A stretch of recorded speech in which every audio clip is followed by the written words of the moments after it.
Ken is sitting down for this live because he wants to enjoy himself. Anyways, I'm really excited to talk with everyone about the truth about high achievers. I think many of us think high achievers, those who get good grades, do well in work, have a lot of success, are born different from the rest of us.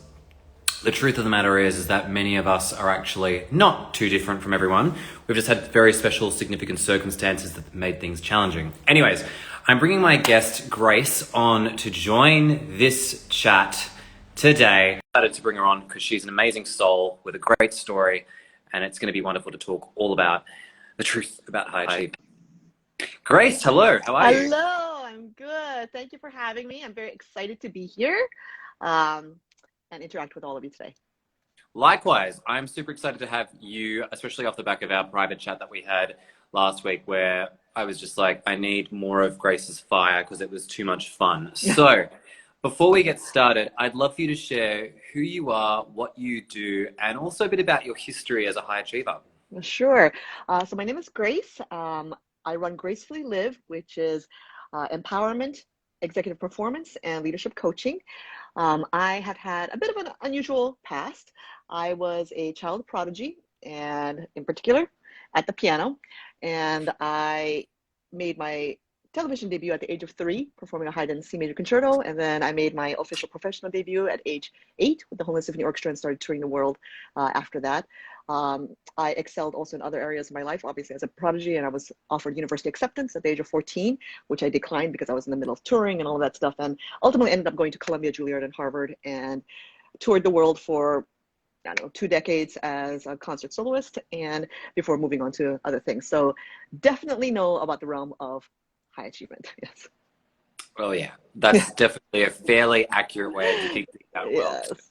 Yeah, I just want to touch on a lot of that too, because, you know, in my eyes as an observer and as a listener, like, I think that when I think of people who are pianists, who are like performing at that high level, like a lot of energy goes into that. There's always such an effort and an emphasis on performance, being at your peak. It's kind of like the Olympics of music industry. Yes. And so presentation is everything. And that's just based on my understanding of that space. I guess to give people a bit of an understanding as to my association with high achiever, I did really well in school, at university, which is college for those of you overseas in the States. And I think I came like top 3 in my Masters of Marketing. And I share that not as a brag, but more as a fact, because I'm no stranger to feeling like I needed to perform well. And especially when it came to, you know, relationships as well, where it was this idea of like, oh, I need to impress my partner. I need to make sure that I know what that person's thinking, so that way they don't fire me from my job, and so forth. And that caused a whole range of challenges for me, where I was afraid to think for myself or to feel like I could validate my own emotions, which was painful. But before we race right into that, I think the first question I'd have to ask you, Grace, is, you know, when you think of a high achiever, what can you say with the power of hindsight has been some of the learnings of being in this space as a high achiever? Well, I think you just touched upon it. It was seeking validation for who you are externally. And I think that's what gets conditioned within you when you are raised. And here's the dangerous part about high achievement or perfectionism. It's something in this culture that is looked at as a quality value. Wow, she's a perfectionist. That must mean she's going to do good things, right? Without understanding that that is actually something that can hold us back incredibly. If we're capable of doing 100%, the perfectionism ends up making us only staying in our 10% lane and losing the other 90% that we might possibly be able to do, but we are scared to do because all we are thinking about is not being judged, being afraid of being judged, feeling validated, feeling worthy, feeling loved, and you know, all of that comes along with it. And that's something that definitely for me, like you said, certainly the world that I inhabited in that classical music world, where you were judged at the very, very highest level, you know, on a world stage. And I was surrounded by people who reinforced perfectionism, reinforced this idea that my worth came from the outside and not from within me. No. That was beautiful. That was beautiful. I think external validation seeking and feeling like, you know, you need to perform in order to receive worth, love, Yeah. and a measure of success. It is so addictive and Yeah. also never ending. Like, Yeah.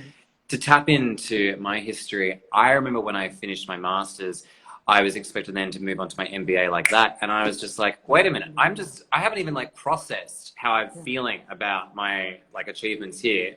But Right. it was expected of me in a very family, you know, expectation. Like, you need to then go off and, you know, do well with your master's of business, because without that, you know, it's this unspoken thing of you're a failure. Yes, right. And it's really this terrible dichotomy of like, you know, must do all this to succeed and to like chase success in the fear of like inevitable failure.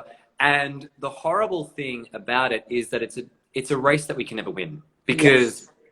in many cases, I know I had this, you know, I burnt out so many times with things that I did. I was just like so drained from the experiences I had, where I was just like constantly chasing success. Even when I was a gay dating and relationship coach. Oh my God. Oh, hey, Jairus. Hi, Um, Jairus. I, for context, everyone, Jairus used to be a client of mine, and he's doing amazing things and with he his life. and he's a friend of mine in real life here in Hawaii. Small world. Yes. Crazy how that works. Yeah. But anyways, like, I remember like back when I was a gay dating and relationship coach, I still had this mentality of like, you know, I want to get things done by a certain time frame. I want to, you know, be a successful entrepreneur within my first year, make $100,000, which are all very aspiring, and I've got nothing wrong with people who have those motives. But the question that we have to ask ourselves is, why do we hold on to these, you know, goals? Because for me, it came from a feeling of I'm not enough. Yes. And the minute that I worked through that and was like, oh, actually, I am enough. I am successful. I've helped change people's lives. I actually don't need to chase after these goals. That's when the pressure just dropped from my shoulders and I felt so much better. Yeah, it becomes really about what is it that you're really searching for, right? And I like how you brought, Exactly. yes, exactly. And I loved how you brought up that never-ending chase, because that's what it is. Perfectionism, perfection does not exist. To be human is to be imperfect. So what happens when we set up that cycle is we're constantly searching for the next thing. Let's say you went and did get that MBA, then that would eventually that wouldn't be enough, because you would need to search for a PhD in order to get the next ounce of validation, right? The next worth to show a sign of something, and it just becomes this never-ending thing that just continues, and it can be such a spiral that really ends up keeping us very limited. Like I said earlier, it keeps us in a box rather than freeing us, and very, very, yeah, I agree. I 100% agree. And just for a bit of compassion, I think, to all of us high achievers, is that, you know, like you and I, like, I think there are some good things that come off the back of this too. I mean, being able to work smarter, I think, is Yes. something we eventually can work towards quite effectively, because we start being able to use the intellect that we've had to actually applying ourselves to areas that bring us joy. Like, it's not to say that, you know, we're on this one-way race track, that 10%, as you call it, for the rest of our lives. We Right. have other lanes that we can try and invest our Yes. time and effort Yeah. into as well. But the beauty of it is that we treat it more like a marathon. And I think that we are, you know, you know, high achievers, that we're built for a form of success. I think the question is, when do we decide that we have made that success? And I think when we do that, that's when we actually start inhabiting that and being like, I'm so proud of who I am and what I've achieved. And I have to say, to make that mental hurdle, though, can take a lot of work. It does take a lot of work. It's really kind of shifting the results oriented mentality into a process oriented one. So I think perfectionists and high achievers are very much about the end result, right? Like what you're going to get, the grade that you get, the degree that you get, the whatever it is that you, something tangible. And really the process is really about enjoying what you're doing. Why are you doing this for yourself? Do you love it?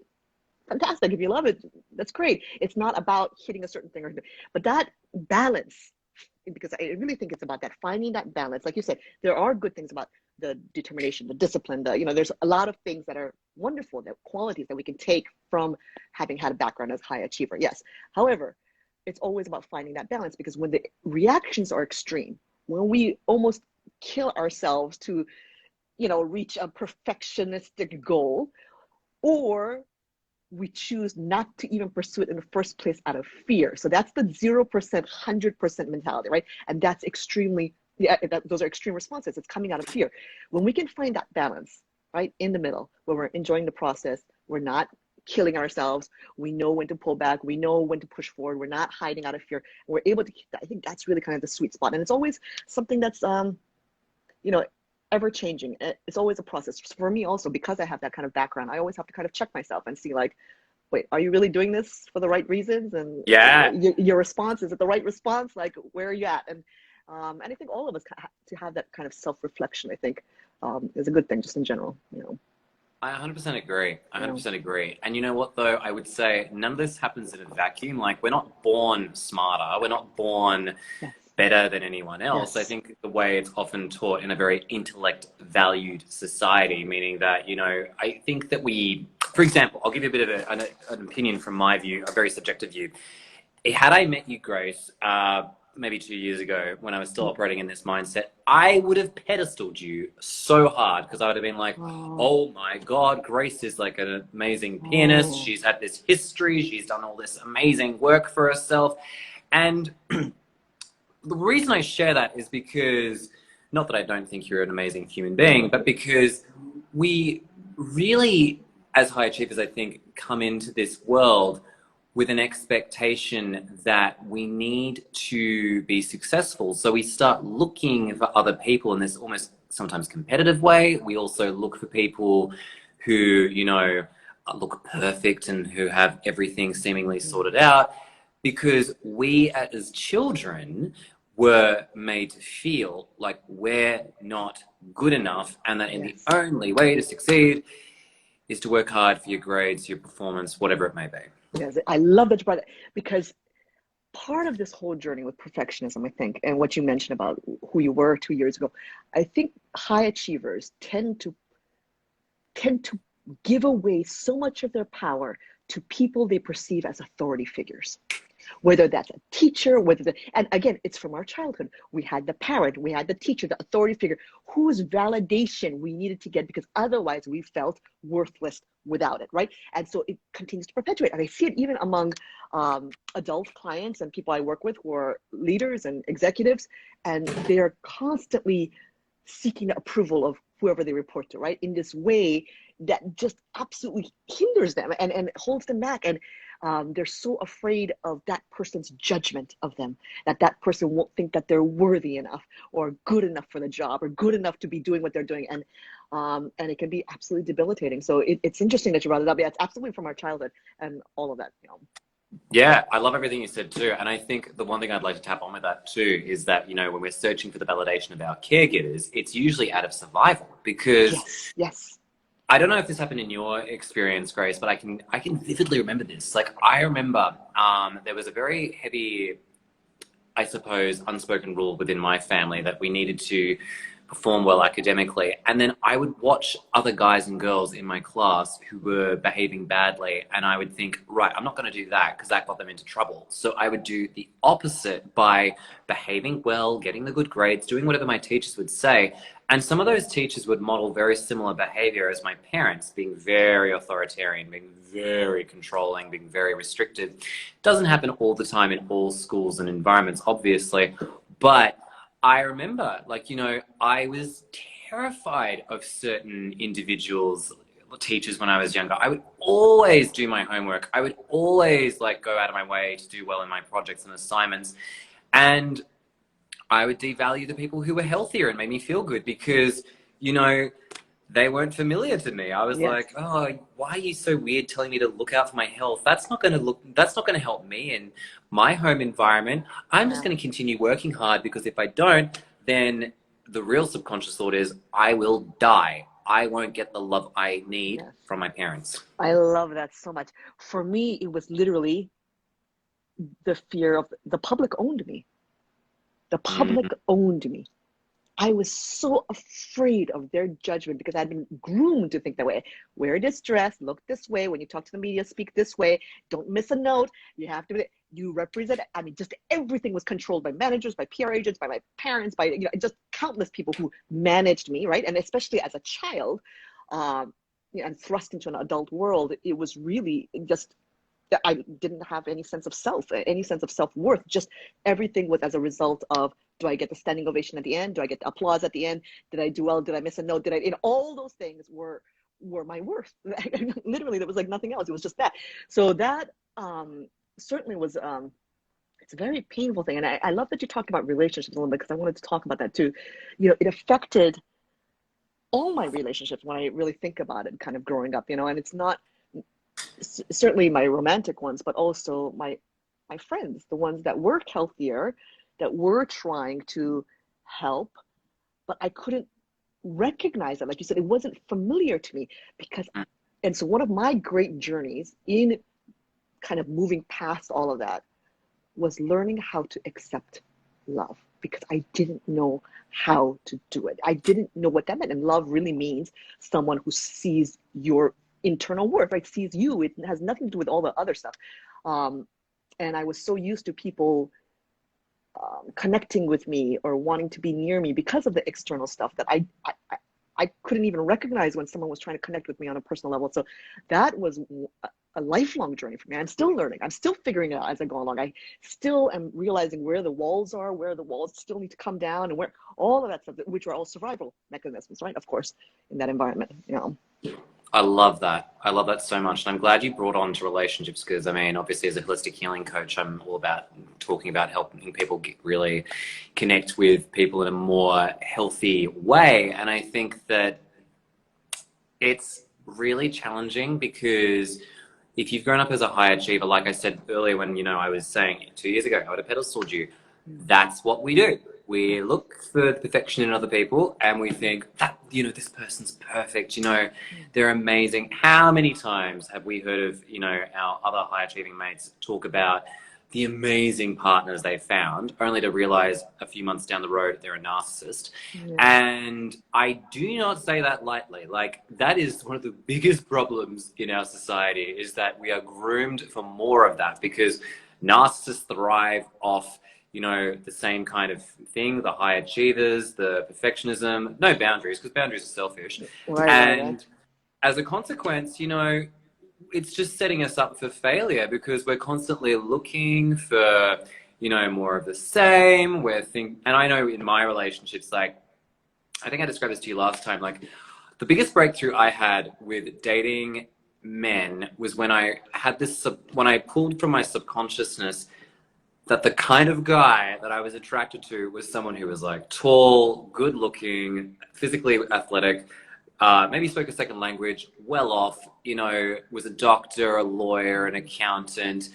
And I realized none of that was something that I really wanted. It was just something that had kind of come into place because I didn't think I had it in me. I thought that, I needed this in order to be quote unquote successful, to have a successful partner. And, the real funny thing is, in a template like that, when that's your type, there's no room for emotional availability. And what even is that? Like, I think consciously a lot of high achievers will say, oh, I'm looking for an emotionally available partner with a list of 20 other things. But we don't even know what that feels like because we've never had that growing up and it's uncomfortable.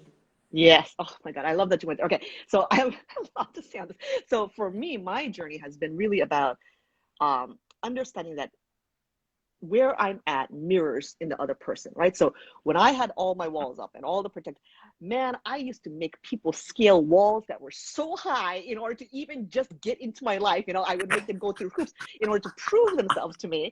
And of course, my emotional unavailability is reflected in those partners. They were emotionally unavailable, of course, because I'm emotionally unavailable. And I'm just recreating the chaos of my life, right? The chaos that is familiar, right? That's the comfort zone, the chaos of my life that was familiar.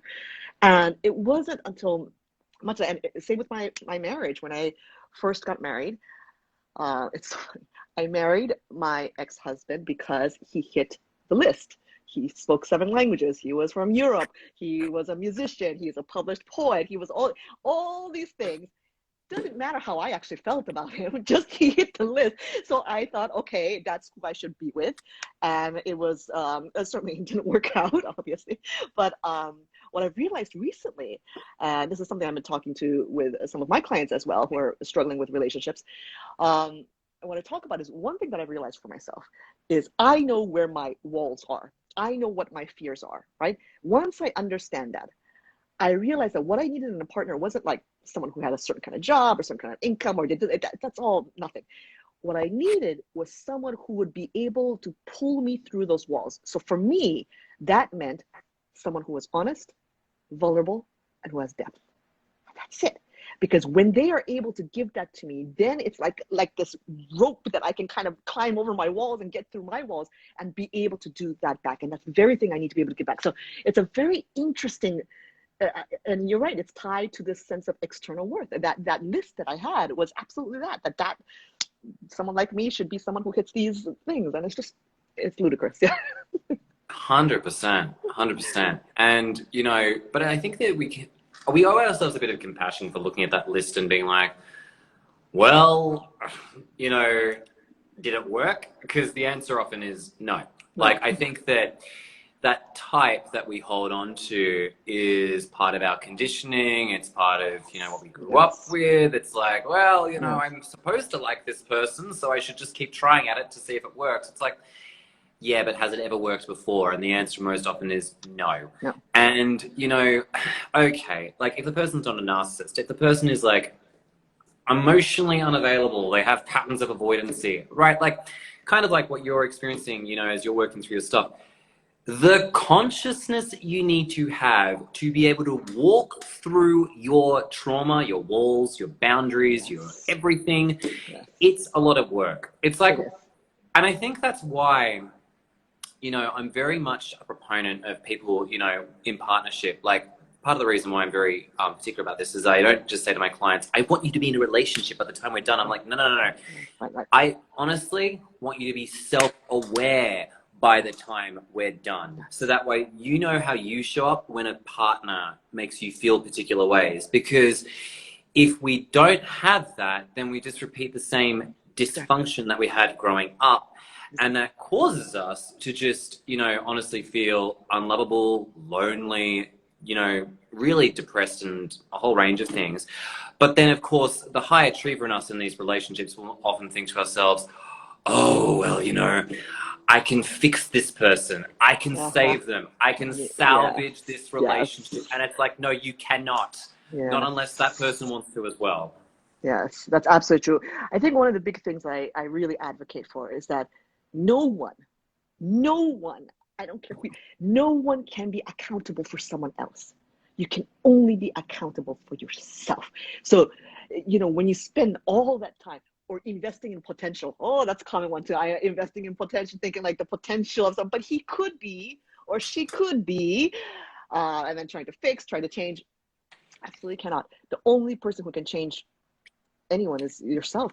That's it. I can be with my clients 24 hours a day, in their ear 24 hours a day, telling them it won't matter. If they won't do the work, they're the ones that need to change. The change can only come from within them. So absolutely agree. That's true. But you're right also about compassion. I want to touch on that too, because that's important. One of the patterns I noticed, certainly for myself and with others that I've worked with, I think high achievers, sometimes they can come across as being very critical and judgmental of others. And the reason why that appears is because they're so incredibly critical and judgmental of themselves. How we judge and criticize others is a direct reflection of how we judge and criticize ourselves. So the more compassion, the more understanding, and like you said, that greater depth of self-awareness and understanding of yourself, the greater we can develop that, the greater our understanding is of human nature, right? Of what it means to be human, which means it affects directly how we see others, and we can extend greater compassion, greater kindness, and we approach things in a much different way. So I always say it comes down to you. Yeah, are you being compassionate with yourself? Are you judging yourself? Like, that's where it starts. Yeah. I love that you brought that up. Because I think that for a high achiever, compassion can be a very hard thing to have. I think that it's a bit of a foreign concept because it's like, oh yeah, I'm compassionate. It's like, are you really? Often, a lot of the times, you know, going back to me 2 years ago, I would mentally criticize every single person walking down the street. Okay, context for those of you who don't know. So within the gay community, like, we are a very self-loathing community from time to time. And so as a consequence, I also found myself out of fear, projecting my own fear of myself onto others by being like, that person's too fat, that person's too effeminate, you know, all this stuff. And God, like, I was not a very self-compassionate or compassionate person back in the day. But, you know, and it didn't feel good. It didn't feel good at all. Yeah. I didn't enjoy it. But it was a real form of self-loathing that I had, because I just didn't really think that I was good enough for being part of the gay community in general in Sydney. And I mean, part of the challenge that I think we have as a community is we don't often feel like we are good enough for ourselves. And I think, I'm going to extend this to, I think, not just, you know, the LGBTQIA plus community, but I think at times also other racial groups too, which is that I think sometimes when society pedestals a particular kind of human being, like, you know, white male, then I think a lot of the times we're chasing this image of like trying to be something that we're not. And even if we don't consciously think we're doing it, I think subconsciously we're operating based on like a fear that we are not good enough unless we behave and act in a particular way. And when we're told like we're part of a minority group that will never be good enough, I mean, even the word minority is terrible because it makes you feel like, you know, you're not part of like a strong identity of something. So I think that we often create an identity that is built upon a lot of self-loathing, and often a lot of the time is originating from not feeling good enough. Yes, I love that so much, Ken. Yeah, absolutely agree. I've talked within my own community about how I didn't realize until really about 4 months ago. So I've gone my entire life not realizing this. About 4 months ago, I realized that there was a part of me that was ashamed of being Asian. And that was because I grew up, certainly, you know, at that time we weren't having the kind of conversations we're having now. I was part of a very white male dominated industry in which you never saw someone like me. And I was a first generation immigrant. I was born in Japan, raised in Hawaii. And so I didn't have any family or relatives nearby, right? I wanted to belong. That's the thing. I wanted to be accepted. I wanted to belong so badly that what we end up doing, like what you said, out of self-loathing, all of that stuff, what we end up doing is betraying ourselves. And that's what I did for so long. I betrayed myself in order to not be rejected, in order to feel accepted, in order to feel like I belonged, in order to feel like I was loved in some way or like cared for in some way. So that's, I think, such a huge thing when we don't develop, you know, the tricky thing with high achievers, I think just the whole framework is about, you know, external validation, right? Without developing that internal sense of self and who we are, and why that in and of itself is worthy. That's it, you know, it's worth love and it deserves love and all of that. Because we don't develop that, you know, it ends up being this self-perpetuating cycle in which we keep betraying ourselves over and over and over again in order to get that external acceptance and validation and all of that, you know. I love that you brought all of that up, particularly the feeling of like, you know, the self-loathing you felt as an Asian woman in a very white male dominant environment too.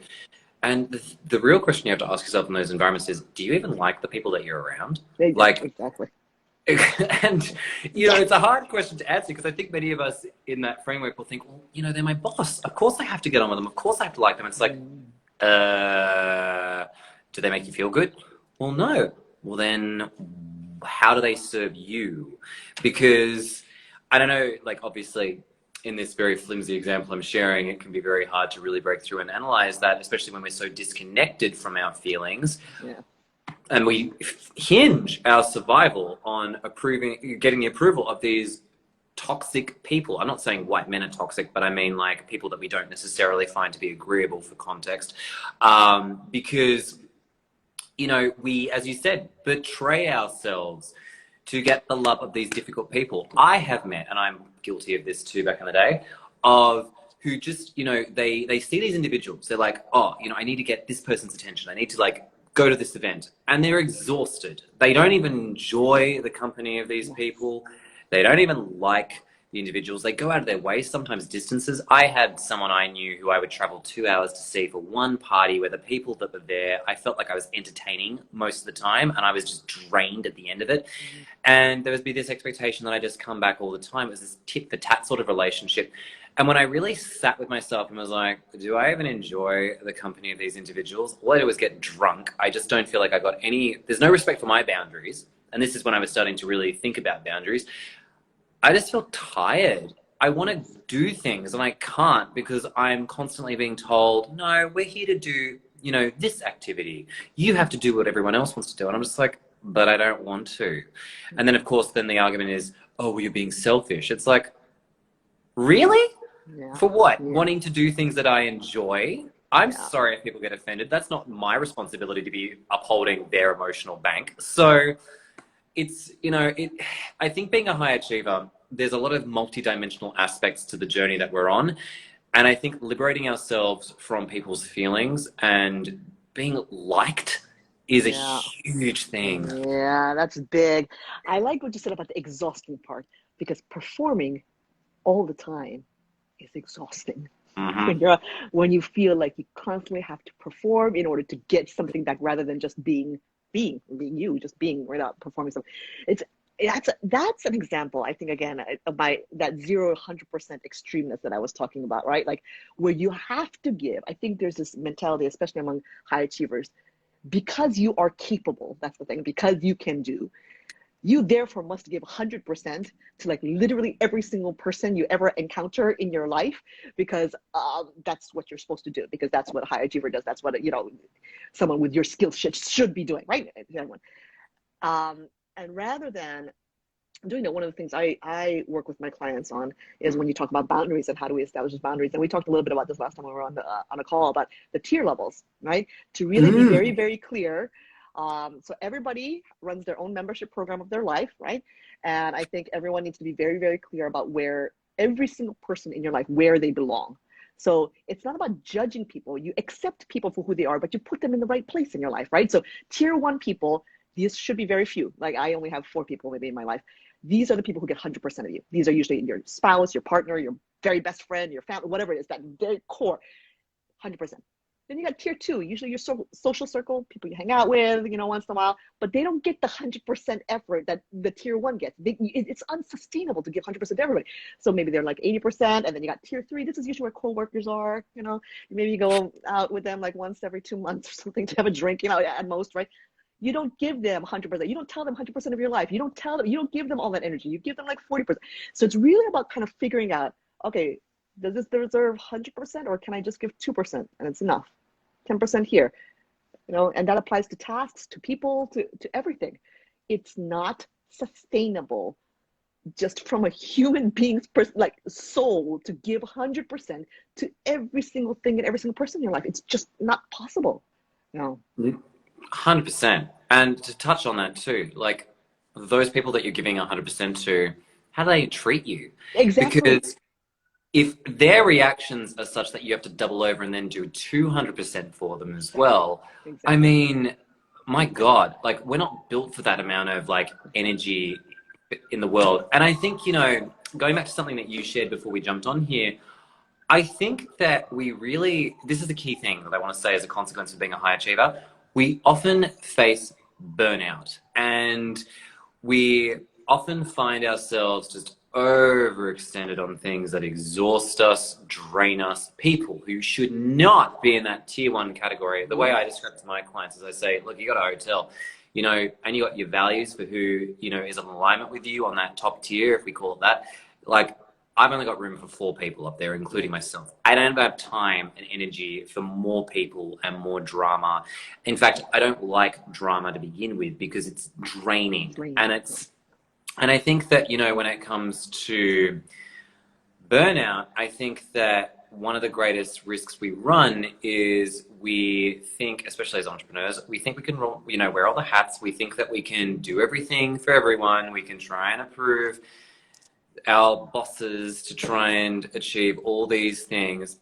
Really, we're setting ourselves up for massive, massive reactions from our body. And it just goes to show how disconnected our minds are from the rest of our bodies and how it's causing us to overextend, overperform, and not even listen to how we feel. Like, I don't know about you, Grace. Like, I was operating out of survival mode for a very long time. Yeah. And when I truly sat with myself, I was like, I hate everything that I'm doing because none of it's in alignment with me. Yeah.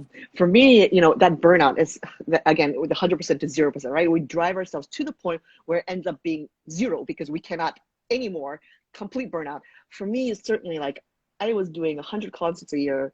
I was living out of a suitcase 8 weeks at a time on tour. All I saw was the hotel, the concert hall, rehearsal, media stuff, and that's it.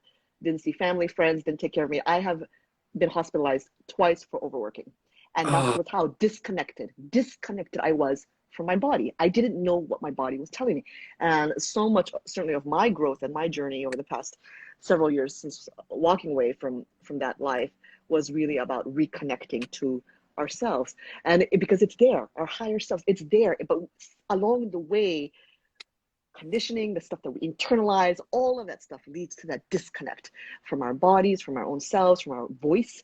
And we absorb the voices of others and think that that's our actual voice. No, that's not your voice. Your voice is not all of that stuff that's telling you to do this and do that. It's not that. So definitely that burnout and exhaustion is, a huge issue. And yeah, there was something else you talked about that I wanted to, it just reminded me of it. When you talked about an entrepreneur tried to do all the hats, wear all the hats, try to do all the things at once. High achievers and perfectionists have control issues, right? We all know this. They want to control everything. And this is, of course, it's based out of fear, right? You want to control every aspect of it to make sure that there's no cracks, that nothing gets through, that there's not a chance for failure because you've made sure that you've double checked and triple checked and done all that stuff and taken out all this work. And again, it just comes from a place of total fear, understanding that control does not equal power. I think oftentimes, as an executive performance coach and working with leaders in the corporate environment, they said, well, I want to look like I have power, so that's why I'm very controlling.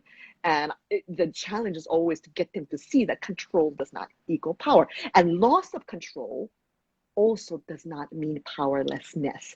And this is, very, very critical to understand. I think because of our childhood and where all of this development framework developed in the first place is that feeling that loss of control and feeling powerless within that, right? And so as we grow older, we build this framework in which, well, I'm going to control everything so that I feel in power, and then nobody can criticize me and nobody can judge me, and I will be in charge of all of that, right?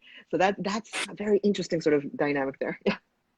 I'm just laughing because I'm like, yeah, that's trauma. Like, isn't that Yes. exactly what it is? Like, Yes. it's Yes. like, I don't want to have the same shit show that I had growing up with my family because they criticized me, they hurt me, they physically abused, emotionally abused, verbally Yes. abused. Okay, maybe not all of that, but like, you're right, because we are responding to the terribly controlling environment we mostly had in childhood. And I want to be very clear because for nuance, it doesn't mean that the entire childhood experience was quote unquote controlling. It's just to Right. say that a dominant part of it was. And I think that, like, as you were describing everything that you just said, I was like, oh man, like, isn't that so many of us too, that we go through life and we're constantly just trying to control everything because we feel a sense of powerlessness in our lives because we never had any sense of freedom and choice as a child. And I want to touch on this because this triggered me, and it was something that I never even thought would have triggered me, but it really did. This is going to sound strange. I had a fire alarm. It was going off. It was just like blaring at like 10 p.m. on a Saturday night, and it was in the middle of a public holiday. So here in Sydney, Australia, you want to get that fixed, you're paying a lot of money to get someone to come in to do an emergency repair on that. Now, prior to even making that call, this thing was just going off. I tried everything, new battery, going up to the local supermarket to get something that I thought might fix it. It was not changing anything, but I was deeply agitated. And I'm like, why am I so agitated? And when I went to journal on it, I was like, oh, I know why I'm deeply agitated, because I don't like being out of control. I don't like when I can't fix shit and Yeah. everything's back to normal. But isn't that in so much part of like, how we grew up too? And that's what I realized is that, Yeah. I think part of being a high achiever is also part of being a fixer too at times and wanting to like fix things because Yes. we're responding to the reactivity of those around us and we're so worried about how people are going to respond to us. We become, novice mind readers being like, oh, if I do this, they're going to react that way. I can't do this, otherwise I'll be fired. And so we're so anxious to even do anything because apart from being the high achiever and following that one lane, we struggle to think about how we might survive without just, playing the game with everyone and everything around us. I love that you brought that up about fixing things and the control that's attached to that and all of that stuff. I One of the things that I have often struggled with, and I still am, by the way, is I don't like not knowing. Mm-hmm. I always want to know. I need to have clarity. That's my control, right? So when I don't know, when I have to sit in and just accept something without fully understanding it because it just is, and this is especially with human dynamics, right? Human relationships, right? Where I can't know, I can't be certain, I can't like all these things, but just accept what is. Um, woo, is that hard for me? That's my trigger when I can't. Same thing. It's similar to the fixing thing, right? Because that knowledge is part of the fixing. Like, how do I fix something? And if I don't know it, woo, and I'm even now being challenged by that constantly. So it's interesting. You know. Mm. Yeah, yeah. I love that you brought that up because I think that in many cases we think that if we quote unquote fix it, the peace will be restored. And that's Yeah. another quality. Peacekeepers. We love the peace because we don't want anything to be disruptive. I mean, so many of us are afraid of, I'm not anymore, but so many of us are afraid of like conflict because we Flex. think, Yeah. oh God, like I don't want to have to deal with this person's, outburst at me because it will really hurt me. It'll make me feel unlovable. It'll really trigger and hurt me in so many big ways. And I think that one of the great turning points in our lives as high achievers is realizing that, if people have an outburst at you, and this is a hard pill to swallow, but when we get it, is their expectation of you is flawed. Like they think that you are perfect and you're not perfect. So they have projected an idea of who you are from wherever it's come from. And they're now disappointed with you because you're acting how you are in congruently to how they expected you to show up. That's not your fault. Yes, That's that's a on them. big one. That's a big one. And you're right. It's a hard shift to make, but when you can make that shift, it does change everything. To realize that every person's reaction or response to you is a reflection of them and not of you. And that is one of the hardest separations to make, because if you have spent your lifetime getting your sense of worth and validation externally, we think every single person's reaction is a commentary on our worth, and it's not. It is their fear, their thinking, their response is that it's a reflection of them. And that you're right, that is the biggest, most difficult thing. But when you can get it, that's really where, no matter how people respond, you're not cringing and like feeling criticized or feeling unloved, and you can get past all of that. I agree. But it's a very hard place to get to because Very hard, very hard. like you said, we place so much of our validation on the external, not on the internal. And I think just to round and wrap this up, Grace, I'd love to hear, as a final word, like, what do you feel has been, say, the best learning you've made for yourself as a recovering high achiever that's really helped you feel more inner peace?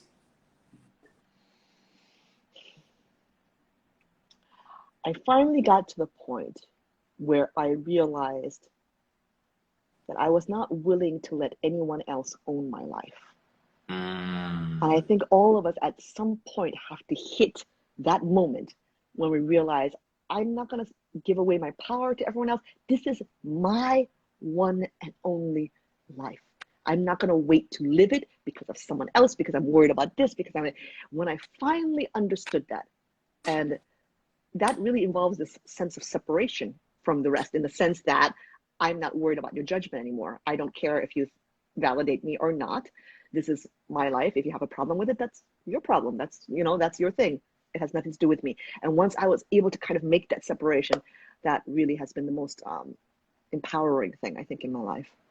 Yeah, I love that. I love that. I think when we realize that no one actually has the right to own us, I think is a really powerful Yeah. thing. And it can often mean contending with a voice in our head, which is like, you need to do this. If you don't do this, you won't Yes. be lovable, X, Y, Z. Actually, I want to add to that too by saying my coming to myself moment was when I realized I am so sick and tired of just doing things for others that just exhaust me.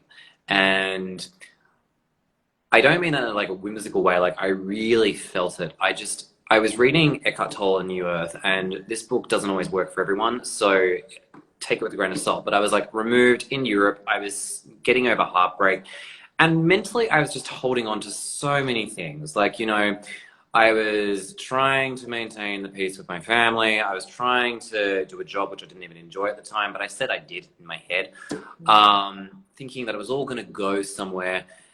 And when I finally let go of everything that I had self-constructed in my head, I realized, man, what a load of shit that I've been swimming in this entire time. And I'm tired of this. I want to get out.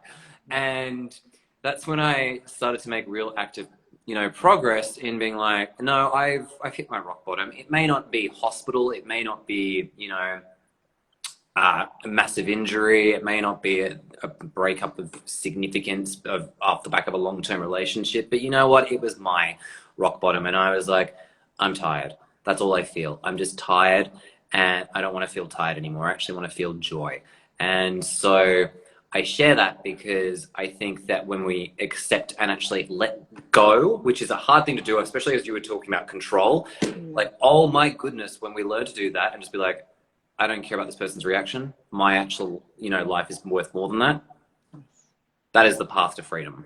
It is the most liberating act we can do. I agree. Grace, thank you so much for coming on today to chat with me about the truth about high achievers, because this was a very soul-nourishing chat. And I'd love to ask, to wrap up, for people from my audience, if they want to come find you, where can they find you and potentially work with you? Okay, so on Instagram, my handle is gracefully live, and on TikTok, it's gracefully_live. And by the way, everyone, if any of you are on TikTok, Ken will be joining me on my usual Tuesday live next week. I've never done a dual live, so we'll see how it goes. But I'm very excited, and I think I am inviting everyone to come in from my community to ask questions about relationships. It's a very interactive sort of experience on TikTok, so I'm super excited to have Ken on with me next week. And thank you to all of you for listening to our very candid. I mean, Ken and I had the best phone call the other week, and we just talked about all this stuff and wanted to talk some more, and this was kind of the result of that. So thank you, Ken, for having me here today. No, it's my pleasure. I'm glad I made the list. I'm glad I got all the tick boxes done at the end of that experience. Oh my gosh. I see some of my people from my community are here too. Hi, Chris. Hi, everyone. Anyway, so Ken is fantastic. I will have him on our Tuesday live next week. So please bring your questions on TikTok, okay? Yeah. Grace, thank you so much. Absolutely love this. It was just what I needed on a Wednesday morning, just as I'm preparing to move out of here. So thank you, thank you, thank you. Cannot wait to chat with you and your amazing community next week on TikTok. And for everyone who joined, thank you very much. And for those of you from Grace's side, if you want to find me, I'm ken.reed.co, and I'm a holistic healing coach. And other than that, though, Grace, thank you so much. I will see you guys next time. Bye for now, Thank everyone. you. Bye.